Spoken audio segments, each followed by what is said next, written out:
Today I'm going to show you the shower setup on our Scout Olympic truck camper. So here's the setup and let me get into it with details. As you can see, Kate's coming out of the shower, so she just showered and I'm going to be going now. And we have the Julka version 1 with case mounted to the Scout up there. And then over here for the shower awning, we have the Easy On brand shower cube. And it is very big. Kate's 5 feet tall and the top of her head comes to here. And we are parked on a slant, so if you also were not on a slant and had a lifted truck or a heavy duty truck, it would sit up a little higher, but your head is still gonna be up here if you're a tall person. And for both of us, we typically can shower with just 5 gallons, just this basic Skeptor 5-gallon water can. Kate did just shower and washed her hair, and you can see we probably have like a little bit less than half or just about half water left. So how it works with the Julka, you get this water pump and they give you a couple different hoses and stuff.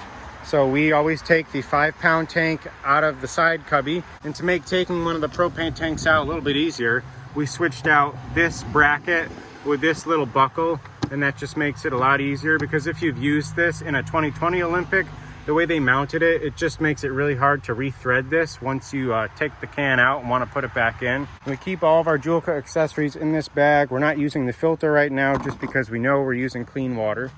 And you just go from your water source into the pump, and then out of that into the Julka, then it heats it up. This is your water temperature gauge, and it does tell you the actual temperature once it's on and there's water flowing through it. This is like how much output it gives to the faucet. And as you can see, you've got water input here, water output here, and then the gas input is right here.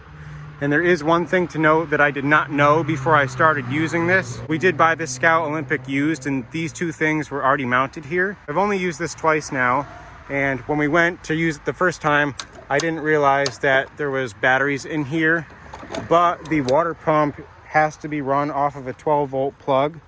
So we have ours routed in through this way, and then there's a plug for the Goal Zero up inside.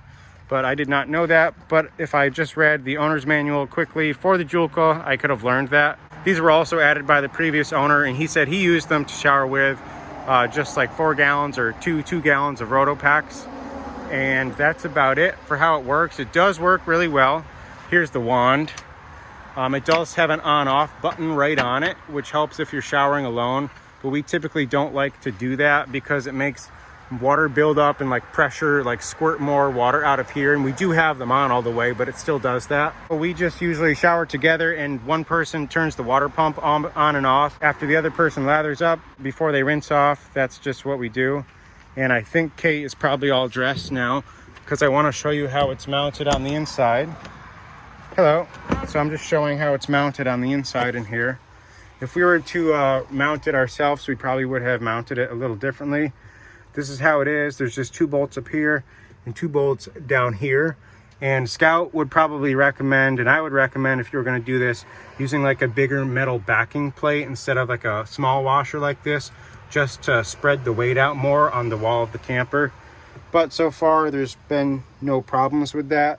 And let me show you how the awning is mounted. It's basically the same thing. If you look down here, there's just 2 bolts with 2 thin little washers. And I believe the other one is in here right there. And that's basically it for the shower. That's what our setup looks like, and it does work really well. I do have a few tips if you wanted to do like almost the same thing and make it a little easier and better. I would recommend doing the 12-volt routing plug for the Julka. So both of them can be plugged in to the Goal Zero, and you don't have to have like 2D batteries as part of your setup. And then, like I said before, with mounting the Julka and the shower awning, I would recommend using like a bigger backing plate on the inside of the Scout to spread out the weight more. And then also one other thing would be if you just got a big long propane cable, so you didn't have to like take a 5-pound tank out and put it on the tailgate every time you wanted to shower. I think that would also make it a lot easier. Also for the shower awning, the Easy On Cube is very nice and it's very big and spacious. But I think if you looked around at other companies, you could probably find one that's a little bit taller. But I think the guy installed this in 2020 when there weren't a lot of shower awnings on the market. So I think that's just why he went with this. I know on our 4Runner setup, I have a DFG off-road shower awning, and that actually has like USB lights built into it, which is a nice feature if you're showering at night. you could add those to any awning, I guess.